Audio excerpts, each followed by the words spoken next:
From the macabre minds of Laughing Devil Production comes another story from the Nightshade Diary. You know what that means. Check under the bed and make sure no one or nothing is there. Is the closet door securely shut? Then leave your disbelief behind, amp up your imagination, and hang on tight for another ride into terror and mystery. And like all good horror stories, just imagine it's a dark and stormy night. And remember, screaming like a little girl is permitted.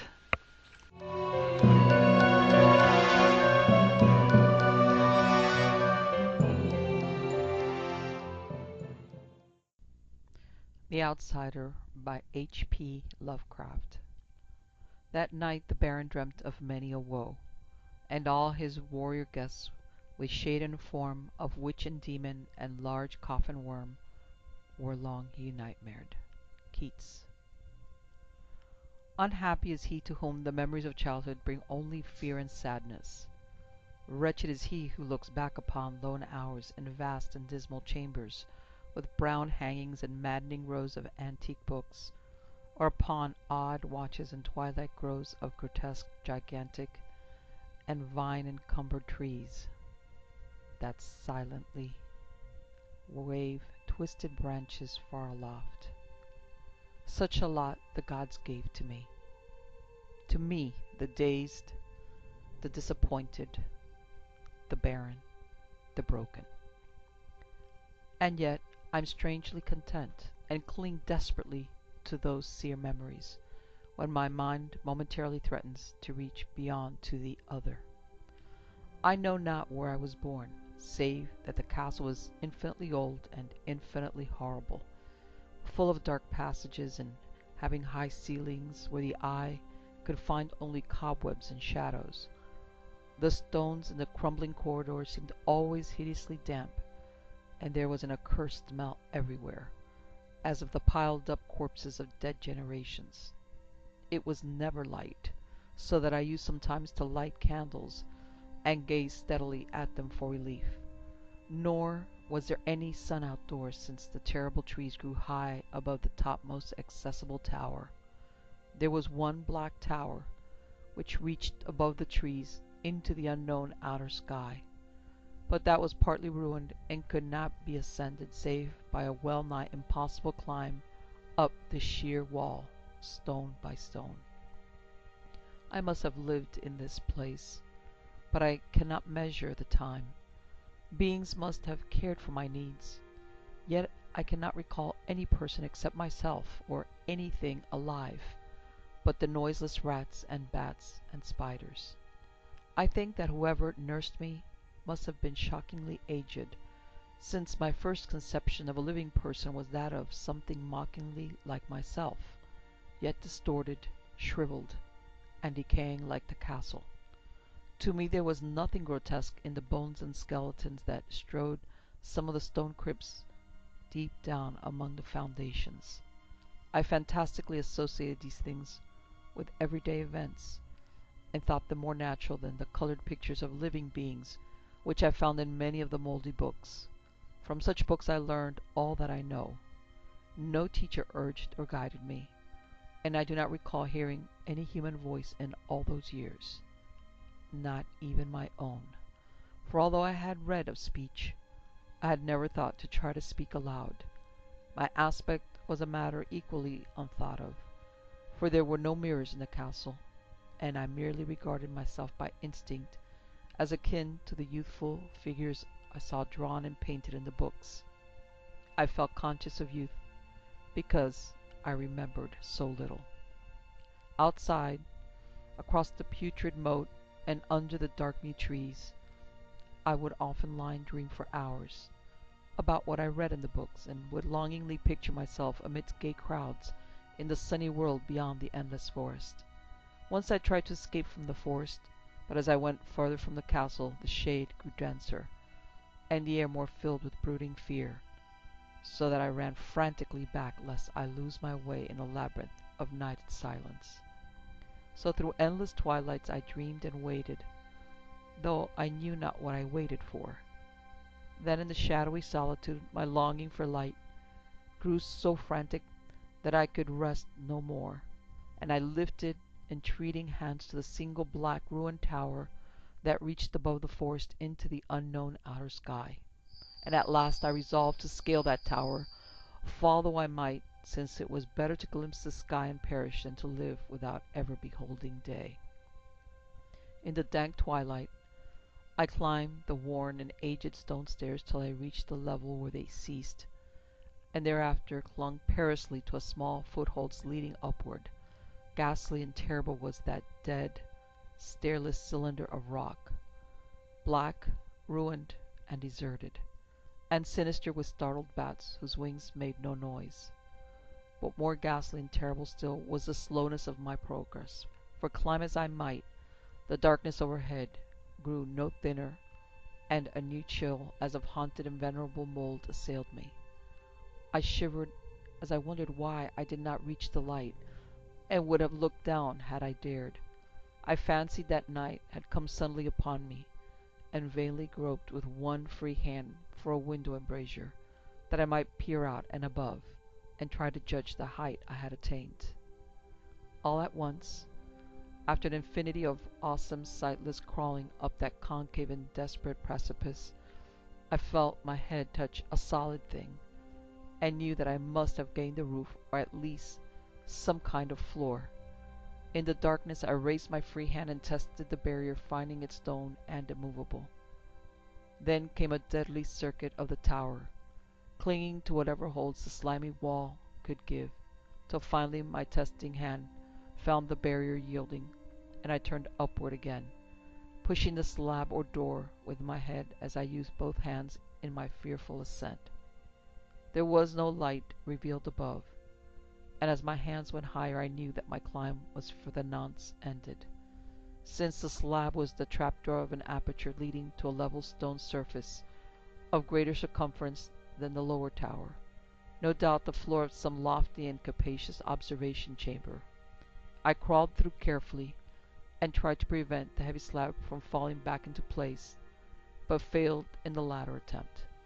As I lay exhausted on the stone floor, I heard the eerie echoes of its fall, but hoped when necessary to pry it open again. Believing I was now at a prodigious height, far above the accursed branches of the wood, I dragged myself up from the floor, and fumbled about for windows that I might look for the first time upon the sky, and the moon and stars of which I had read. But on every hand I was disappointed, since all that I found were vast shelves of marble, bearing odious oblong boxes of disturbing size. More and more I reflected and wondered what hoary secrets might abide in this high apartment, so many eons cut off from the castle below. Then unexpectedly my hands came upon a doorway, where hung a portal of stone, rough with strange chiseling. Trying it, I found it locked, but with a supreme burst of strength I overcame all obstacles, and dragged it open inwards. As I did so there came to me the purest ecstasy I have ever known, for shining tranquilly through an ornate grating of iron and down a short stone passageway of steps that ascended from the newly found doorway was the radiant full moon, which I had never before seen save in dreams and in vague visions I dared not call memories. Fancying now that I had attained the very pinnacle of the castle, I commenced to rush up the few steps beyond the door, but the sudden veiling of the moon by a cloud caused me to stumble, and I felt my way more slowly in the dark. It was still very dark when I reached the grating, which I tried carefully and found unlocked, but which I did not open for fear of falling from the amazing height to which I had climbed. Then the moon came out. Most demoniacal of all shocks is that of the abysmally unexpected and grotesquely unbelievable. Nothing I had before undergone could compare in terror with what I now saw, with the bizarre marvels that sight implied. The sight itself was as simple as it was stupefying, for it was merely this: instead of a dizzying prospect of tree-tops seen from a lofty eminence, there stretched around me on a level through the grating nothing less than the solid ground, decked and diversified by marble slabs and columns and overshadowed by an ancient stone church, whose ruined spire gleams spectrally in the moonlight. Half unconscious, I opened the grating and staggered out upon the white gravel path that stretched away in two directions. My mind, stunned and chaotic as it was, still held the frantic craving for light, and not even the fantastic wonder which had happened could stay my course. I neither knew nor cared whether my experience was insanity, dreaming, or magic, but was determined to gaze on brilliance and gaiety at any cost. I knew not who I was or what my surroundings might be, though as I continued to stumble along I became conscious of a kind of fearsome latent memory that made my progress not wholly fortuitous. I passed under an arch out of that region of slabs and columns and wandered through the open country, sometimes following the visible road, but sometimes leaving it curiously to tread across meadows where only occasional ruins bespoke the ancient presence of a forgotten road. Once I swam across a swift river where crumbling mossy masonry told of a bridge long vanished. Over 2 hours must have passed before I reached what seemed to be my goal, a venerable ivied castle in a thickly wooded park, maddeningly familiar yet full of perplexing strangeness to me. I saw that the moat was filled in and that some of the well-known towers were demolished, whilst new wings existed to confuse the beholder. But what I observed with chief interest and delight were the open windows, gorgeously ablaze with light and sending forth sound of the gayest revelry. Advancing to one of these I looked in and saw an oddly dressed company, indeed making merry and speaking brightly to one another. I had never, seemingly, heard human speech before, and could only vaguely understand what was said. Some of the faces seemed to hold expressions that brought up incredibly remote recollections. Others were utterly alien. I now stepped through the low window into the brilliantly lighted room, stepping as I did so from my single bright moment of hope to my blackest convulsion of despair and realization. The nightmare was quick to come, for as I entered there occurred immediately one of the most terrifying demonstrations I had ever conceived. Scarcely had I crossed the sill when there descended upon the whole company a sudden and unheralded fear of hideous intensity, distorting every face and evoking the most horrible screams from nearly every throat. Flight was universal, and in the clamor and panic several fell in a swoon and were dragged away by their madly fleeing companions. Many covered their eyes with their hands and plunged blindly and awkwardly in their race to escape, overturning furniture and stumbling against the walls before they managed to reach one of the many doors. The cries were shocking, and as I stood in the brilliant apartment alone and dazed, listening to their vanishing echoes, I trembled at the thought of what might be lurking near me unseen. At a casual inspection the room seemed deserted, but when I moved toward one of the alcoves I thought I detected a presence there. A hint of motion beyond the golden arched doorway leading to another and somewhat similar room.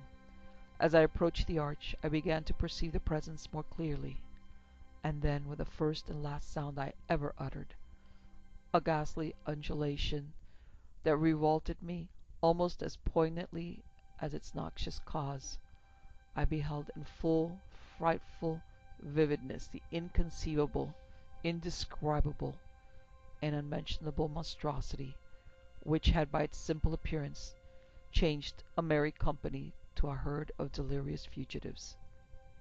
I cannot even hint what it was like, for it was a compound of all that is unclean, uncanny, unwelcome, abnormal, and detestable.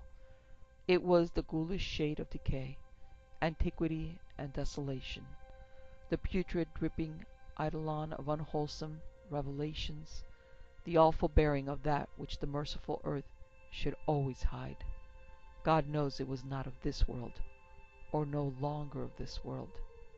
Yet to my horror I saw in its eaten away and bone-revealing outlines a leering, abhorrent travesty on the human shape, and in its moldy, disintegrating apparel, an unspeakable quality that chilled me even more. I was almost paralyzed, but not too much so to make a feeble effort toward flight, a backward stumble which failed to break the spell in which the nameless, voiceless monster held me. My eyes, bewitched by the glassy orbs which stared loathsomely into me, refused to close, though they were mercifully blurred and shewed the terrible object but indistinctly after the first shock. I tried to raise my hand to shut out the sight, yet so stunned were my nerves that my arm could not fully obey my will. The attempt, however, was enough to disturb my balance, so that I had to stagger forward several steps to avoid falling. As I did so, I became suddenly and agonizingly aware of the nearness of the carrion thing, whose hideous hollow breathing I half fancied I could hear. Nearly mad, I found myself yet able to throw out a hand to ward off the fetid apparition which pressed so close, when in one cataclysmic second of cosmic nightmarishness and hellish accident my finger touched the rotting, outstretched paw of the monster beneath the golden arch. I did not shrink, but all the fiendish ghouls that ride the night wind shrieked for me, as in that same second there crashed down upon my mind a single and fleeting avalanche of soul-annihilating memory. I knew in that second all that had been. I remembered beyond the frightful castle and the trees, and recognized the altered edifice in which I now stood. I recognized, most terrible of all, the unholy abomination that stood leering before me as I withdrew my sullied finger from its own. But in the cosmos there is balm as well as bitterness, and that balm is Nepenthe. In the supreme horror of that second I forgot what had horrified me, and the burst of black memory vanished in a chaos of echoing images. In a dream I fled from that haunted and accursed pile, and ran swiftly and silently in the moonlight. When I returned to the churchyard place of marble and went down the steps, I found the stone trap-door immovable, but I was not sorry, for I had hated the antique castle and the trees. Now I ride with the mocking and friendly ghouls on the night wind, and play by day amongst the catacombs of Nephron-Ka, in the sealed and unknown valley of Hadoth by the Nile. I know that light is not for me, save that of the moon over the rock tombs of Neb, nor any gaiety save the unnamed feast of Nitocris beneath the great pyramid. Yet in my new wildness and freedom I almost welcomed the bitterness of alienage. For although Nepenthe has calmed me, I know always that I am an outsider, a stranger in this century and among those who are still men. This I have known ever since I stretched out my fingers to the abomination within that great gilded frame, stretched out my fingers and touched a cold and unyielding surface of polished glass.